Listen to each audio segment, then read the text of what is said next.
बे समाव जोङो फैबाय थानाय जि टेट एग्जाम बे टेट एग्जामनि सोमोन्दै रायज्लायनो सानदों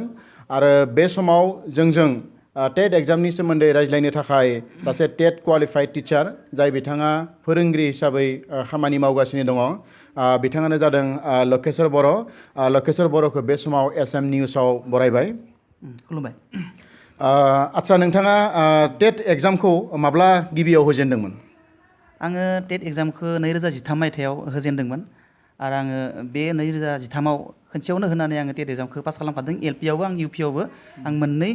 सेक्सनावबो आं पास खालामखादों क्वालिफाइड जादों आं क्वालिफाइ जाखादों खेबसेयावनो आच्छा नोंथाङा टेट एग्जामनि सिगां माबायदि साखाफारा जादोंमोन टेट एग्जामनि सिगां आङो खोब मोजाङै साखाफारा जादोंमोन आङो सिलेबासखौ थख' आङो सिलेबासफोरखौ आङो गिबियावनो आङो माने लाग्रोदोंमोन आरो बे सिलेबास वाइज आङो मोनफा मोनफा बे सिलेबासनिफ्राय मा कुइसन सोंनो फैनो हाया थाव बे आं सिलेबास वाइजआव टपिक वाइज आं बरिया टपिकफोरखौ आङो बे पइन्ट्सफोरखौ मोजां टपिक्सफोरखौ आं फैथाव टपिक्सफोरखौ आं लिरख' लानानै आं बार फरायबाय थादोंमोन आं बेबायदिनो आं गोबां फरायबाय थादोंमन टाइम मेइनटेन खालामनानै आच्छा कचिंफोर लादों होनबा बेनि थाखाय नोंथाङा आं जेबो कचिं लायाखैमोन नाथाय आं जेबो कचिं लायाखैमोन गाव हारसिं आं गाव हारसिं फरायनानैनो आङो सम मथे आं गोबां बार फरायनानैनो आङो पास खालामनो हादों ओरैनोथ' गोबां फरायसाफ्रा टेट होयो टेट होनानै खिन्थु माने पास खालामनो हाया दा पास खालामनो हायैनि जाहोनफोरखौ मा होननानै सानो नोंथाङा पास खालामनो हायै जाहोना बेयाव मोनसेल' नाथाय बेयो नङा जे सोरबा पास खालामनो हायैया बियो बिनि ब्रेना मोजां नङा बा बिनि माने बियो साननो हानाय सक्ति गैया बियो नङा पास खालामनो हायै जाहोना मोनसेल' जाय मानसिया पास खालामनो हाया बियो फेल जायो बियो समखौनो होआ आरो जाय मानसिया सम होआ बै मानसियासो फेल जायो नाथाय बे ओरैबायदि नङा जे बे टेट एग्जामखौ पास खालामनो थाखाय बिराद टेलेन्टेड जानांगौ ओरैबो नङा सासे मानसि फेल जानाय कारना बेल' बियो टेट एग्जामनि थाखाय बियो समखौनो होखाथारा बियो डेट मिन्स स्टाडि खालामा बियो स्टाडि खालामा बियो जायनि थाखाय बियो फेल जाखाथारो बियो ओरैनो टेट माने एग्जामनि थाखाय प्रिपेयार जानांगौबा माबायदि प्रिपेयार जानांगौ आरो माबायदि फरायनांगौ बा अबे साबजेक्टआव माने फरायोब्ला माने बियो माने टेट क्वालिफाइड जानायाव इजि जायो आच्छा टेट क्वालिफाइड जानोथ' बिराद इजि माने मोनबा साबजेक्ट थायो बेयाव आङो मोनसे साबजेक्टनि सोमोन्दै बुंनि हमनानै ला मा थायो बेयाव इंलिश थायो मेथामेटिक्स ओमफ्राय बर' बा MIL मडार्न इन्डियान लेंगुवेज जायखिजाया मोनसे बेनिफ्राय थायो इनभाइरमेन्टेल स्टाडिस आरो मोनसेया थायो जोंना पेडाग'जि आङो पेडाग'जि साबजेक्टनि सोमोन्दै बुंनि बोरै फरायनांगौ बेखौ पेडाग'जि साबजेक्टआ जाबाय बिराद क्रिटिकेल साबजेक्ट बियो गोरलै नाथाय बियो खिन्थु बिराद क्रिटिकेल बियो गिबियावनो नुनायाव एकदम इजि नुथारो बेखौ बिराद इजि कुइसनफोरखौ नायोबाथाय इजि नुयो बिराद इजि खिन्थु हार्ड बियो खिन्थु मा जायो बियो मोनसे बाथ्रा मिथिनो गोनां बियो जेब्ला सोंथि सोंगोन आरो बे सोंथिनि एन्सारखौ बिराद गोरलै बायदि मोननानै लायो आरो नंगौ बायदि मोनो आरो बेखौनो टप होफ्लाङो सिलेक्सन खालामफ्लाङो आरो बियो परीक्षा होग्रा मानसिया आं हाबाय दे होनना सानो बियो नाथाय बियो मा जायो थाङै एग्जामाव बियो नाम्बारखौ मोनहैयो आरो बिनि कारना जाबाय बे एग्जाम होग्रा मानसिया बियो बे साबजेक्ट टपिकनि सायाव बियो कनसेप्ट गैयिनि थाखाय बे जायो बेनिखायनो बे टेट एग्जामाव पास खालामनो थाखाय पेडाग'गि साबजेक्टनि कनसेप्टसो नांखाथारगौ बेयो ओरैनो सिलेक्टिभ फरायनाया खामानि जाया फार्स्ट टाइम बियो कनसेप्टआ क्लियार जाग्रोनांगोन कनसेप्टआ क्लियार खिन्थु हमना ला मोनसे बिजाब बायबाय बे बिजाबाव माने कुइसन मोनसे दङ सिङाव एन्सार दङ बिनि एन्सारा बेनि एन्सारा बेबायदि सिलेक्टिभ फरायनाय खामानि जाया बेयो माने टपिक वाइजआव खोब बरिया इनक्लुसिभ नों कनसेप्ट लाथारनांगोन आरो कनसेप्टखौ लायाबा खिन्थु नोङो एकदम पेडाग'जि साबजेक्टआव खामानि जाथारा बेनिखायनो टपिक वाइजआव कनसेप्ट लानानैसो फरायनांगौ नङाबा खिन्थु खामानि जाया दा गोबां दङ कम्पिटिटिभ एग्जामफोराव बेबायदिनो जायो नुनायाव एन्सारखौ एकदम नंथारगौ बायदि नुयो आरो बिदि होननानै एन्सारखौ बेखौ होना फैयो नाथाय माने बियो रं जायो आरो जायनि थाखाय माने कम्पिटिटिभ एग्जामफोराव हमना ला स्टाफ सिलेक्सन माने एग्जामफोराव माने फेल जायो आरो दा इंलिशफोराव माबायदि जायो ओरैनो इंलिसाव मोननै बाथ्रा मिथिनांगोन बेयाव इंलिसाव ओरैनो टेन्स नेरेसन आर्टिकल्स ओरै थालाबायो बेफोरथ' सहज खिन्थु आरो मोनसे थाबावो पेडाग'गिकेल इस्यु इंलिश साबजेक्टआवनो पेडाग'गिकेल इस्यु थायो बेखौ लेंगुवेजथ' होनना बुङो इंराजिखौ दा लेंगुवेजथ' हमना ला नैबायदि थायो बेयाव हमनानै ला बेयाव 15 मथा मथि 10 मार्कसो थायो पेडाग'गिकेल इस्युआव बेयो टेन्सनिबो फैया बे आर्टिकेल डिटारमिनार जेबो फैया बेयाव फैयो नैबायदि कुइसन इंलिश बुंनो थाखाय गथ' सासेखौ बोरै फोरोंनो बे टेन्सजोंबो लोब्बा गैया आर्टिकेलजोंबो लोब्बा गैया हमना सासे गथ'आ जुदि इंराजि रोंनांगौबा बेखौ बोरै फोरोंनो बेबायदि सिस्टेम हमना ला सासे गथ'आ लेंगुवेजखौ बोरैहाय सोलोङो बैबायदि स्ट्रेटेजिकेल जि माने पेडागजिकेल जि इस्यु बे इस्युफोरनि सायाव इंराजियाव माखासे सोंथि बाय खिन्थु ओरैनो आर्टिकेल डेटारमिनासफोरा सहसानो जायो हाखाजोबो बेखौ बै पार्टआसो टान जायो पेडागजिकेल जि इस्यु बे इस्युनिफ्राय सोंनाय सोंथिफ्रासो एसे टान जायो आरो बेखौबो आल्टिमेटलि बै पेडागजिकेल साबजेक्टखौ हायोबानो बै इंलिसनि इजि जाफैयो बेनिखायनो बै पेडागजिकेल साबजेक्टखौ मोजां कनसेप्ट लानो थाखाय फरायनो गोनां जायो आरो ओरैनो मेथ्सफोराव माबायदि जायो ओरैनो मेथ्सआबो सब साबजेक्टआवनो पेडागजिकेल इस्यु थायो हमना ला बेयो माने कम्पालसरि बायदि जायो बेयो कम्पालसरि बायदि बे टेट एग्जामाव बेयो कम्पालसरि बेनिखायनो टेट एग्जामाव पेडागजि जे साबजेक्ट दं बे साबजेक्टखौ बिराद क्लियार माने थाथारनांगौ आरो हमना बेलेग बेलेग साबजेक्टफ्रावबो लाब जाहैयो हमना ला मेथ्सआव माबायदि पेडागजिकेल कुइसन फैयो हमना ला लाथिख'नि कनसेप्टखौ गथ' सासेनो बोरै होनो लाथिख' होनना बुंबाथ' बे बुजिनाय नङा दा बे लाथिख'नि कनसेप्टखौ बेखौ बुजिहोनो थाखाय मा फर्मुला बाहायनो नोङो सासे फोरोंगिरिया माबायदि फर्मुला बाहायनांगोन दा नोंनि निजा बबिया मा कनसेप्टजों नोङो मा टेकनिक होना गथ'फोरखौ फोरोंगोन बैबायदि कुइसनफोरा मोनफ्रोमबो साबजेक्टआव थायो आरो बेनिखायनो बै पेडागजि साबजेक्टखौ खोब मोजां रोंनांगौ थारमाने कनसेप्टआव थाथारनांगौ आरो बेनिखायनो बै साबजेक्टखौ बिराद गोसो होनांगौ टेट जायफोरा होनो नायदो जायफोरा होनो थाखाय साखाफारा खालामदो बिसोर बे साबजेक्टखौ बिराद गोसो होनांगौ आदसा नोंथाङा दाथ' टेट टिचार हिसाबै खामानि मावगासिनो नङा होमबा ओरैनो माने माबाफोर असुबिदा जादों नामा टेट टिचार हिसाबै नोंथांनाथ' रेगुलार जाबाय नङा होमबा आंना रेगुलार जाबाय आं दा टेट टिचार हिसाबै खामानि मावदों आं खिन्थु जेबो आं असुबिदा मोनाखै आं दा मोजाङैनो मावगासिनो दं आं आरो पेडागजि जि साबजेक्ट बे साबजेक्टआव आंहा बिराद क्लियारिफिकेसन आंहा दङ कनसेप्ट दं बेनिखायनो आंहा गथ'फोरखौ बुजायनायाव बा गथ'फोरखौ फोरोंनायाव आंहा मोनसे कनसेपसन आं क्लियार आंनि फारसे दोङो आरो आंनाव बेनिखायनो आं मा साबजेक्टखौ फोरोंनानै बांसिन मोजां मोनो उन्दै गथ'फोरखौ आङो लेंगुवेज टु इंलिश थारमाने इंलिश लेंगुवेज टु आं बेखौ फोरोंनो बिराद मोजां मोनो आं बेखौ फोरोङो आरो मोजां मोनो बिराद इन्टारेस्टसिन आरो आं बेलेग साबजेक्टखौ फोरोङो खिन्थु बेखौ आं इन्टारेस्टसिन मोनो आरो आं गाव फोरोंनानै आচ্ছা नोंथाङा जिहेतु दासे माने टेट टिचार बा एक्सपिरियेन्स थाखानाय हिसाबै दा इयुन जोलैनि थाखाय नोंथाङा बा फैबाय थानाय जायफ्रा टेट होगोन बिथांमोननि थाखाय माने माबाफोर राहा लानो हायो नामा नोंथाङा आচ্ছা बिराद मोजां सोंथि बियो आं दा फैबाय थानाय टेट एग्जामफोर टेट एग्जामा गाबोन नङा समफोर जाखाथारगोन बियो बेनि थाखाय प्रिपेयार जानांगोन दिननिफ्रायनो प्रिपेयार जानांगोन आं बेनि थाखाय जायफोरा माने टेट एग्जाम होनो लुगैदों होनो गोसो जायफोरा होनानै टिचार जानो गोसो थानाय बे बिथां फरायसुला बा जायखिजाया सुबुंफोरनि थाखाय आङो मोनसे आं बेबस्था बानायदों बे जाबाय आं दिनै गरायसराव टेट एग्जाम बाक्सा जिल्लानि गरायसराव आङो टेट एग्जाम कचिं सेन्टार आं मोनसे खुलिदों कचिं सेन्टार आं खुलिदों आरो कचिं सेन्टारनि टारगेटआ बेनो जे माने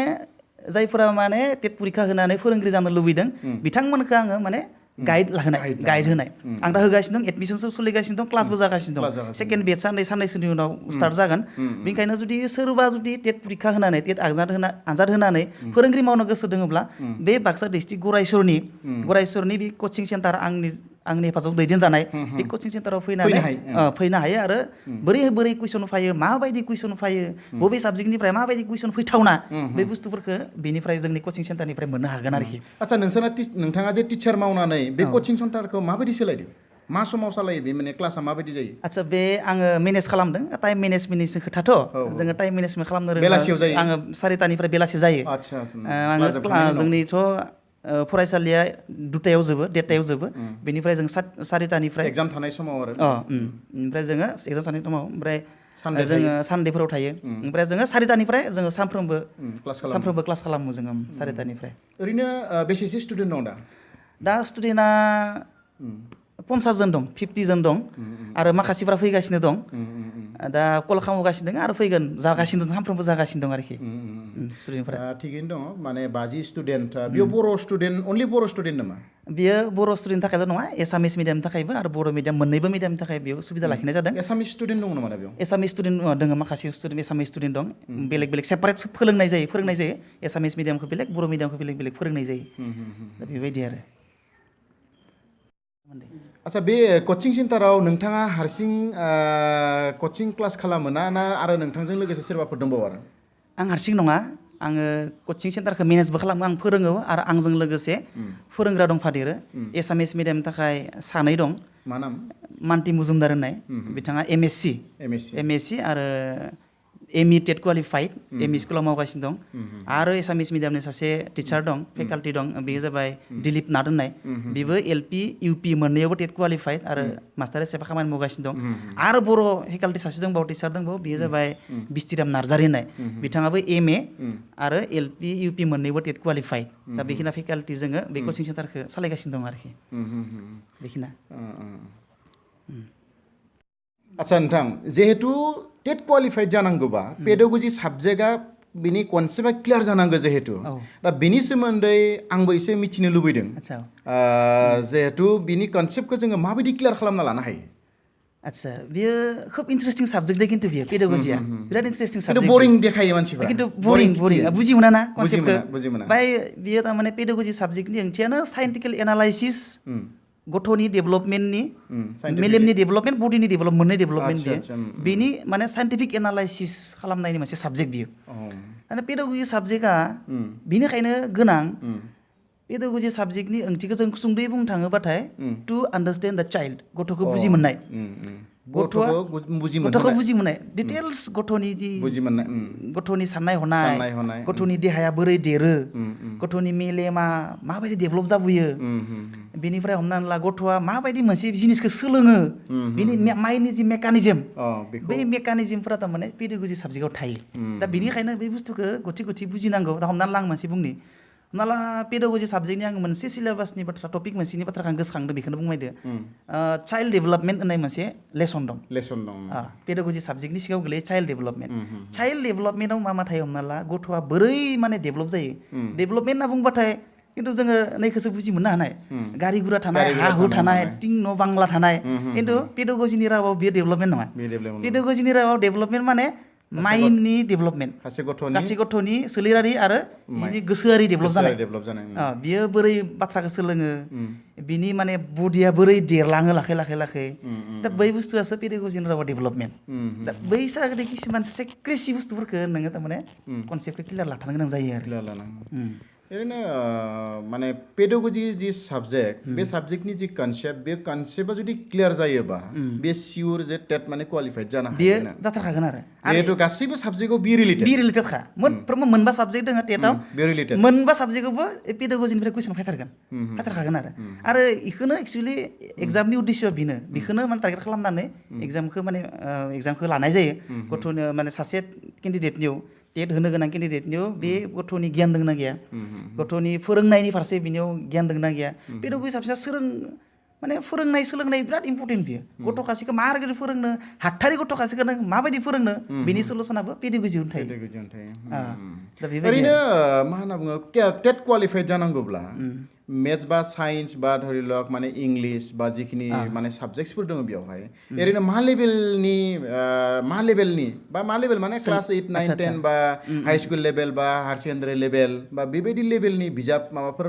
माने खिमाबद्धता दङ नामा जेनेबा हमना ला क्लास 10 नि सिमालागैल' फरायनांगोन लयार प्राइमारिनि थाखाय आपार प्राइमारिनि थाखाय बियो माने हायार सेकेन्डारि सिमनि बिजाबखौ फरायनांगोन बेबायदि माबाफोर दङ नामा खिन्थु फरायनो हायोबा मोजां खिन्थु इमान हायार लेभेलनि फाया क्लास 8 सिम नायोबाथाय माबाफोरखौ नाय हमना ला आपार सेक्सननिया एमइ सेक्सननिया ससियेल स्टाडिस साबजेक्ट इनभाइरमेन्टेल एलपिआव इनभाइरमेन्टेल थायो आरो खिन्थु एमइआव इनभाइरमेन्टेल थाया ससियेल स्टाडिस थायो ससियेल स्टाडिसनि थाखाय बै क्लास 8 सिम ससियेल स्टाडि बिजाबखौ नायोबा बिराद हेल्पफुल जायो बेखौ नायजागोन आरो खिन्थु मेथामेटिक्सफोरा बै माबानि फाया 10 लेभेलनि बा 8 लेभेलनि फाया फिसा फिसासो फायो कनसेप्टसोल'सो थारमाने आसल उद्देश्यआ कनसेप्टखौल'सो फिसा आच्छा नोंथां जिहेतु इंलिश साबजेक्टआ माने कम्पालसरि बायदि माने टेट क्वालिफाइड बा टेट एग्जामाव दा इंलिशनि जि कुइसन पेपाराव माने माबायदि टेकनिकेल माने माबाजों बिथांमोना कुइसनखौ दानो जायखौ जोङो एन्सारखौ खोब इजि होननानै सानो खिन्थु जोङो जुदि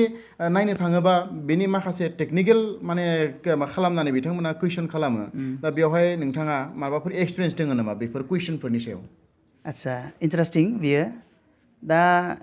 जुदि टेट एग्जामनि इंलिशनि सिलेबासखौ नायोबाथाय बेयाव फार्स्टआवनो मोनसे बुस्थु नुगोन बेयो जाबाय कम्प्रेहेनसन आनसिन पेजेसनिफ्राय मोननै कम्प्रेहेनसन होयो आरो बै कम्प्रेहेनसनाव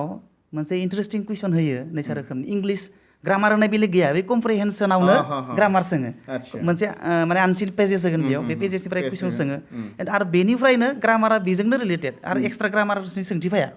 हमनानै ला बेयावनो सोंगोन हमना ला पेजेसाव मोनसे थानाय वर्ड्स लाबाय जेने आं हमनानै लाबाय डेन्जार दा हमना ला नोंसा बायदि जागोन बे पेजेसाव थानाय डेन्जार सोदोबनि एडजेक्टिभा मा एडजेक्टिभ फर्मा मा ओरैबायदि फैगोन दा हमना ला डेन्जार बा डेन्जारियास ओरै जागोन दा नोङो बेनिखायनो एडजेक्टिभ मानसिफोरा बुदान गोनो गोथो जायो एडजेक्टिभ फैगोन नाउन फैगोन आर्टिकेल फैगोन होनना बुङो टेटआव मा एडजेक्टिभा मा रखम फैगोन व्हाट इज एडजेक्टिभा माखौ बुङो ओरै फैगोन नामा खिन्थु इसा डाइरेक्ट फैया बै कम्प्रिहेनसन जि बैनि पेजेसनिफ्रायनो माने किसुमान वार्डखौ पिक आउट खालामना थायख'नानै बै सोदोबनि एडजेक्टिभ फर्मा मा बेनि नाउन फर्मा मा उल्टा उल्टि जेखि जाया आरो सोंग्राया जि गोसो नाउनखौ सोंगोन मालाबा दा बेनिखायनो एडजेक्टिभखौ नाउननिफ्राय बोरै कनभार्ट खालामो ओमफ्राय हमना ला नाउनखौ एडजेक्टिभआव बोरै लाङो एडजेक्टिभखौ काउनाव बोरै लाङो कनभार्सन खालामो बे बुस्थुखौ नायथारनांगौ आरो जायफ्रा टेट परिखा होनो होननानै माने साखाफारा जागासिनो दं दा बे बिराद इम्पर्टेन्ट टेट जिहेतु माने क्वालिफाइड जानांगौबा बेफोरबायदि माखासे टेकनिकेल किसुमान प्रब्लेम्सबो थायो बेफोरखौ माने क्लियारलि बुजिनानै लानो हायोब्ला निश्चय टेट माने क्वालिफाइड जानो हायो ओरैनो नोंथांमोननि जि कचिं सेन्टार बा बे कचिं सेन्टाराव नोंथांमोना माने स्टुडेन्टफोरनिफ्राय माबायदि नोंथांमोना माने हेफाजाब बा मदद बा थुलुंगा बेबायदि माबाफोर मोनदोंना मोनाखै नोंथांमोना जों दा बर्तमान हेफाजाब मोनदों आङो सम सम मटिभेशनेल स्पिच बायदिबो होबाय थायो आं गेजेर गेजेर आङो बुङो फरायसाफोरखौ नोंथांमोना जुदि जिहेतु टेट एग्जाम पास खालामनो होननानै जोंनि कचिं सेन्टाराव फैदों फैसा खरस खालामनानै फैदों खिन्थु नोंथांमोननिफ्राय जों मोनसेल'सो बुस्थु लुगैगोन फैसा थाखाफोरा गोदै बाथ्रा नङा मोनसेल'सो बुस्थु लुगैगोन जोङो दैलि नोंसोरनिफ्राय जोङो 2-3 घन्टा जोंनो सार्भिस फरायनांगोन न'आव थारमाने जों जि बुस्थुफोरखौ नोंसोरनो हरगोन लिरनानै क्लासाव जि बुस्थु क्लासाव लबा जानाय नङा बियो जों न' फोरोंनांगोन जोङो जि बुस्थुखौ लिरख'नानै हरदों बे बुस्थुखौ न'आव स्टाडि खालामहैनांगोन थारमाने आं बेखौल' बुंबाय थादों आरो बिबायदि होना टाइमखौ जुदि जों क्लासाव बुजायना हरनाय बुस्थुफोरखौ न'आव 2-3 घन्टा रेगुलार नायोबानो बियो खाटां पास जाथारखागोन बियो सियर पास जाथारखागोन आरो जों गेरान्टि होबाय थादों आरोखि ओरैनो नोंथांमोननि कचिं सेन्टाराव अबे जिल्लानि बा अबे एरियानि स्टुडेन्टफोर फैदों बेयाव जोंनियावथ' दा गरायसराव नालाय कचिं सेन्टारा ओरै खैराबारिनिफ्राय उदालगुरि जिल्लानिफ्राय फैदों बेनिफ्राय बिथिं ओरै गाजबारि कामरुपनिफ्राय फैदों बेनिफ्राय गरायसरनिनो ओरै बाक्सानिनो ओरै तामुलपुर साइडनि मानसि फैदों एसे फायसाबदों आरो गोजानफोरनिबो फैदों आरो ओमफ्राय ओरै गवालपारानि सेन्टार जोंखौ कल खालामहरगासिनो दा रुम भारा थानायनि बेबस्था खालामना होनो हायोबा जों थांनि होनना बुंदों आरो जों रुम भाराखौ जों नागिरनो हागोन नोंसोरो फै होनना बुंदों जोङो उदालगुरिनिफ्राय आरो माखासे मानसिफोर सोंहरदोंमोन नाथाय थांलाय फैलाय एसे कमिउनिकेसननि प्रब्लेमनि थाखाय क्लासा 4टा बाजाव जायो बेनिखायनो बे गोजाननिफ्रायबो फैनो लुगैनानैबो हायाखै आरोखि बे समाव नोंथाङा जायफ्रा टेटनि थाखाय प्रिपारेसन जादों बा प्रिपेयार जादों बिथांमोननि सायाव नोंथाङा माबाफोर साजेसन होनो लुबैयो नामा आङो बेखौनो साजेसन होनो लुगैयो नोंथांमोना जिहेतु टेट एग्जाम होनानै फोरोंगिरि मावनो लुगैदों नोंथांमोना मोनसे सिरियासनेस माइन्डआव सोना लानांगोन नङाबा खिन्थु ओरैनो टेट परिखा होनो होनना गोसोआव साननानै क्लासाव थांलाय फैलाय खालामबाय थाबाथाय खिन्थु एख' खामानि जानाय नङा आरो बिदि फाइयानो मोजां आंथ' फाइनो होआखै आरो बेबायदि स्टुडेन्टफोरा जोंनि कचिं सेन्टाराव फैनाङा जायफोरा सिरियास आरो बै सिरियासफोरखौ जों गेरान्टि होखादो टेट परिखायाव नोंथांमोना पास खालामनो हाखाथारगोन नाथाय सिरियासनेसखौ नोंसोर माइन्डआव लानांगोन आरो लानांगोन आं खावलायदों आरो आं बेखौनो साजेसन होदों आरोखि सिरियासनेस मोनसेखौ लानांगोन गोसोआव आच्छा नोंथाङा जिहेतु फोरोंगिरि मावो दा फोरोंगिरि मावो हिसाबै नोंथाङा फोरोंगिरिनि जि पेसा माने बेखौ माबायदि मोनदाङो दा नोंथाङा बेखौ मावनानै टिचार मावनानै नोंथाङा मोजां मोनो ना गाज्रि मोनो ना नोंथांनि जि साननाया एसे आलादा आंथ' फोरोंगिरि मावनानै मोजांखौनो मोनदों फोरोंगिरिया आंथ' साननानै लायो दा फोरोंगिरि जिहेतु मावबाय थादों आं बार बियो मोनसे समाजनिबो खामानि मावनाय जायो आरो बिराद माने सेटिसफेक्टरि सार्भिस आं मास्टारखौ साननानै लायो दा एलपि इउपिआव बाराद्राय मानो होननानै बुङोबा एलपि इउपि प्रलार प्राइमारि सेक्सनाव खामानि मावनानै फोरोंगिरि खामानि मावनानै नोङो समाजनि खामानिखौ लोब्बा थानो हायो आरो बेनो आंनि थाखाय बिराद मोजां आं दा बे खामानिखौ मावनानै बिराद सेटिसफाइड मोनदों आरोखि मानोना समाजनि खामानिफ्राव बायदि खामानिफ्राव लोब्बा थानानै खामानि मावफानो हायो बे समाज सिबिनायनि बिराद गिदिर मोनसे प्लेटफर्म होननानै साननानै लायो आङो खोब साख्रि मावनाय हिसाबै लाया आं बिखौ समाजनि मोनसे खामानि मावनानै प्लेटफर्म हिसाबैसो आं लायो थारमाने आरो बेनिखायनो आं सेटिसफाइड बेखौ मावनानै जिहेतु फोरोंगिरिफोरखो बा फरायसालिखो मानसि बानायनायनि मोनसे कारखाना बुंदों नङा होमबा दा जे बेयाव बे हिसाबै जिहेतु फोरोंगिरिफोरानो गाहाय दायित्व थायो हिसाबै आरो बेखौ मावनानै जिहेतु माने गोजोननाय नोंथाङा मोनो आरोखि मोनो जोबोद माने मोजां बाथ्रा बियो इयुन जोलैनि थाखाय जोबोद मोजां बाथ्रा जायफ्रा फोरोंगिरि मावनो लुबैदों हयथ' नोंथांमोनाबो जुदि इयुन समाव फोरोंगिरि जुदि मावोब्ला हयथ' नोंथांमोननियावबो बेबायदि फिलिंस जागोन मानोना उन्दै उन्दै गथ'फोरजों माने गेलेनायजों लोगोसे लेखा सोलोंहोनाय बा बिथांमोननि जिउ दानायाव उन्दै समनिफ्रायनो जिहेतु दायित्वखौ नोंथांमोना लानो गोनां जायो बे मोनसे गिदिर मोनसे महत खामानि होननानै सानो दा ओंखायनो बे समाव बारा बाथ्रा रायलायनो सानाखै नोंथाङा बे समाव जोंनो जिखिनि सम होबाय बेनि थाखाय नोंथांनो रोजा रोजा साबायखर जासिदों आरो इयुन समाव जोङो नोंथांनि खाथियाव थांबावगोन बेबायदिनो जोङो माखासे बाथ्रा रायलायगोन माखासे इस्युसफोरनि बाथ्रा रायलायगोन दा बे समाव आङो नोंथांनो फिन खेबसेबाव SM निउसनि जानानै नोंथांनो साबायखर जासिबाय लोगोसे बे समाव जोङो बे आयदानिफ्राय जोङो बिदाय लानो सानदों अके खुलुमबाय